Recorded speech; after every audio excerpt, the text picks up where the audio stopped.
On the topics faith, family and freedom in Cuba, Belgium, Brazil, Congo, UK and all over the USA to crowds from 14 to 40,000. International leadership speaker, trainer and coach. Author of Learn to Raw Leadership, Attitude Hack, Live a More Excellent Life, 5 Battle Strategies of a Victorious Warrior. 2021 President's Lifetime Achievement Award recipient. Founding partner of the John Maxwell team. Toastmaster International Speech Competition semi-finalist. Founder of Tell It Like It Is TV, ThatGuyRocks.com and ThatGuySpeaks.com. Creator of Story Power TV, Transforming Grace TV, and Leading Leaders Podcast. Producer of 4 TV programs and podcasts for Liftable TV and World Trumpet Television as well as multiple social media channels.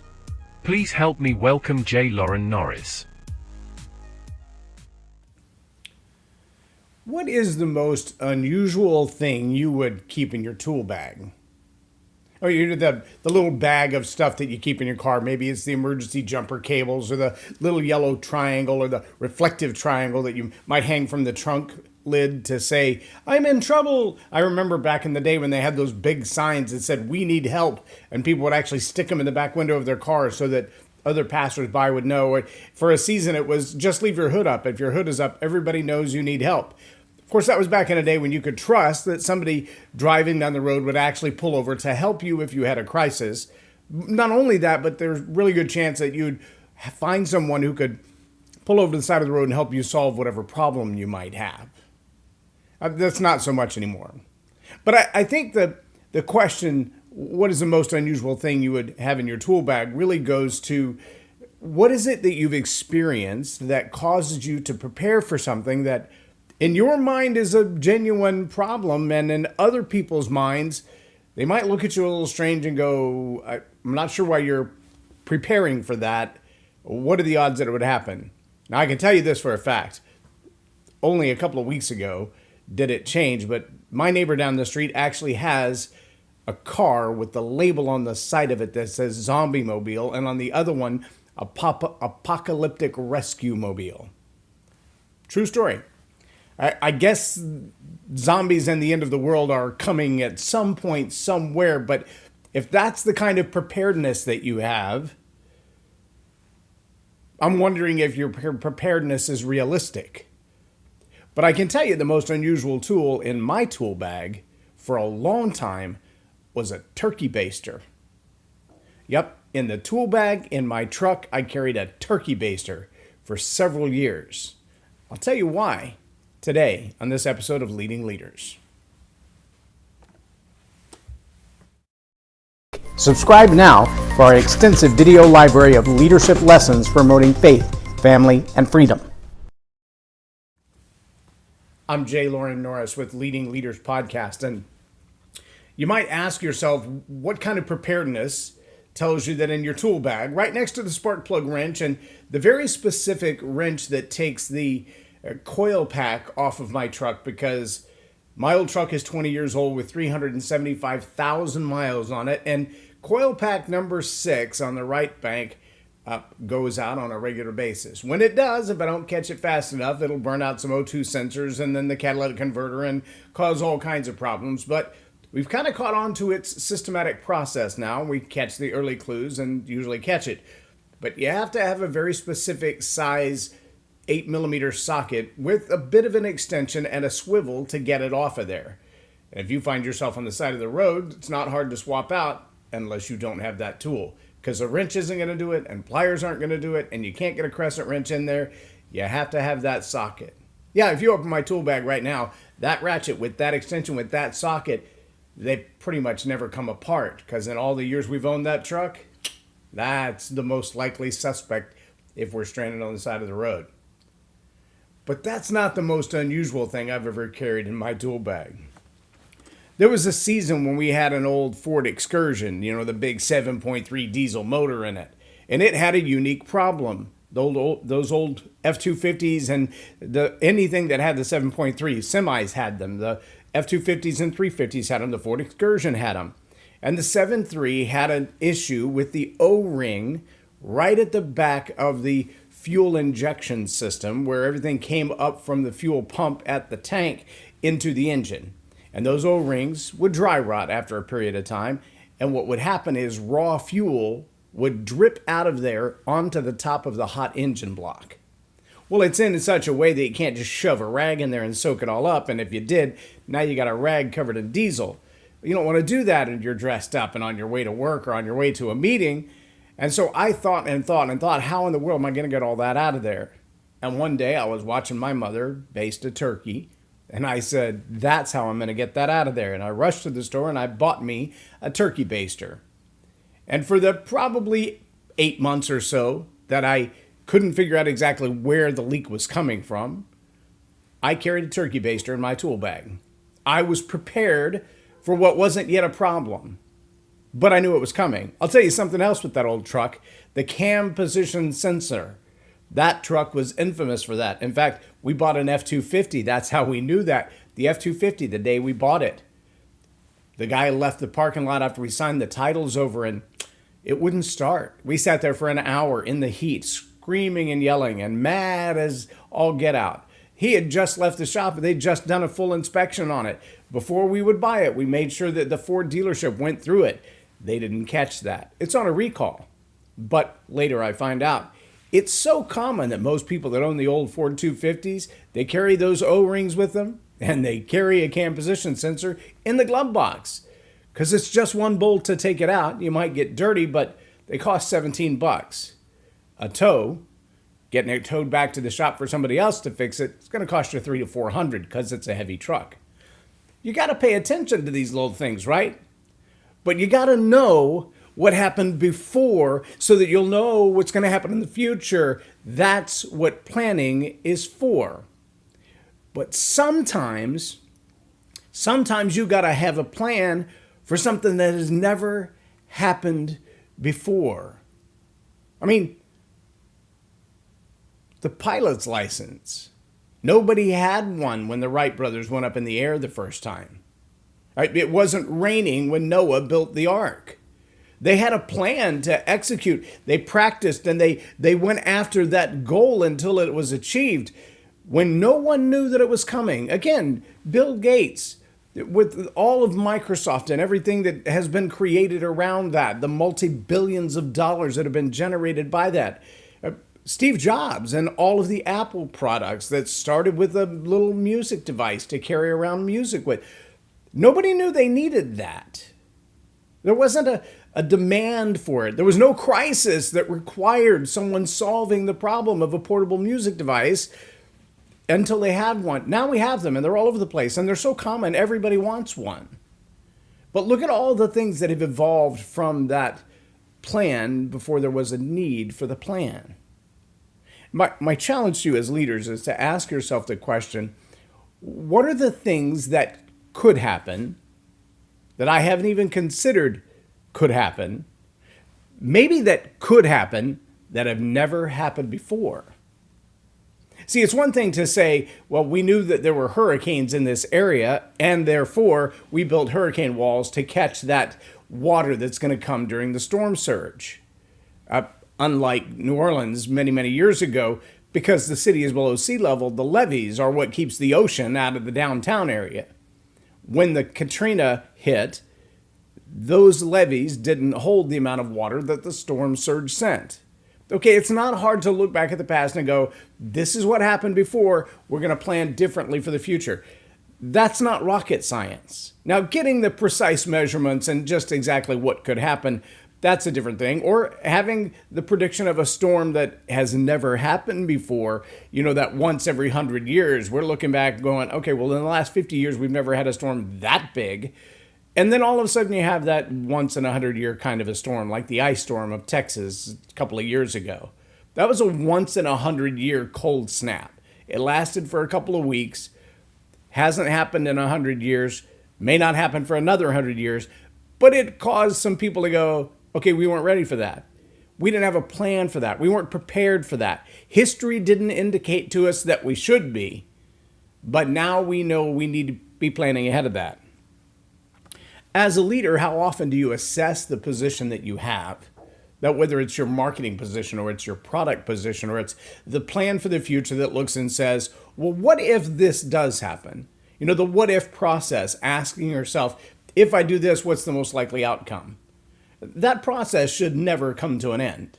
There's never a time in your life, no relationship, employees, peers, superiors, customers, clients, providers, vendors. There's no time in your life that the what if process shouldn't be applied to that. What if there's a world pandemic and we see the shutdown of everything economic? What happens to your food supply? What if the ships that are supposed to be delivering things to the ports all around the world get stuck in one place and for weeks they don't move? What if there's no union workers on the docks to be able to unload those ships, and so the food that's on them is rotting in the sea? What if? What if that stuff happens? Well, it never has. Okay, but what if it did? If it did happen, I think banks call it a stress test. Other financial institutions have been challenged to take worst case scenarios and say, what if this worst case scenario happened? Then what? What if there was a massive earthquake and maybe the one set of the power grid went down? Can the rest of the country cover the power grid? What if there was some wildfire that's burned up the power grid or shut off the water in one part of the country? Could the rest of the country live with that? I mean, look at the earthquake that hit Mount Everest in that area in Nepal. I mean, there was a city of millions of people that wasn't built earthquake ready. They hadn't had a whole lot of them in a long time. Not like Japan, where literally the buildings are on rockers. So when the earthquake happens, the base of the building, the foundation of the building will move back and forth, and the building will stay upright, rather than the building staying rigid and the top flopping around. Now, they're built because Japan is prone for earthquakes. They're built to sustain that. They've looked way ahead and said, what could happen? What if that happens? How will we be prepared for that if that happens? See, that's a process, a what if process that has to be addressed by every leader. Again, maybe it's relationships, maybe it's hiring, maybe it's employment, maybe it's marketing strategies or product strategies. All of those things have to be addressed by the leader. Why? Because nobody else is going to do it. The reason that you're the leader is because you have the foresight to say, what if? And if that happens, then we'll do this. Look, I know it's not average fare. My stepdad kept some of the weirdest things I've ever seen, like dental mirrors in his toolbox. Mechanics who've been around for a minute, they understand. You're going to find that place where there's that one bolt, Doug Conklin, Tommy Wilson, friends of mine that I've grown up with, that you cannot hardly get your hand back behind the block between the engine and the firewall to get to that one bolt for the oil sending unit on the back of a 5.3. It's almost impossible. But you're not about to pull the engine to get to that one bolt. I do know, however, some people who, rather than carrying unique tools, have cut a hole in the bed of their pickup truck or even in the Suburban underneath the carpet so they can replace the fuel pump on the top of the tank rather than drop the tank. Yeah, they have latches and hinges in a little hole that they made themselves in the top of their truck bed so they can get access to the gas pump at the fuel pump without taking the gas tank out. That's pretty ingenious. But see, that happens because history tells you that you need to have a plan for the future. Good leaders take the time to exercise their brains and ask the question, what if, and what if, and what if, even when there is no history of that happening. What if there was a cataclysmic failure? What if the dollar wasn't any good tomorrow? What if the fuel supply or the food supply or the electricity supply, the energy supply, what if those went completely bad? Now what? What do you do when? Now, a good Boy Scout is always prepared for whatever is coming. Sometimes you can't be prepared for everything, but maybe having just one odd tool in your tool bag, in your arsenal of things, provides you the resources necessary. I would not be bored if there were an EMP because I've got enough books to keep me busy. I also know that if there were an EMP and all the information we rely on the information superhighway, the search engines and other devices that provide us our knowledge and wisdom, if those things went kapooey tomorrow, I have enough to keep me busy. I also have enough that goes back far enough to say, if we had to start this over again, If we had to start the learning process over again, can we go back past yesterday? Do we have just yesterday's newspaper, or do we have something that's a little more foundational that's been around for a minute? It's part of the reason I collect old books. Being prepared for what has not yet happened. There's no plan for it because there's no history to say that it has happened or it could happen. Kind of like building the ark, kind of like Kitty Hawk, kind of like all the other major firsts that we've experienced in life. Somebody had a plan when there wasn't yet a need for a plan. If you're a good leader, you're already asking those questions, what if? And some of the following the ellipsis of what if are the most ridiculous notions ever conjured up. What if 14 purple aliens fell out of the sky tomorrow and they ate everything that looks like a car?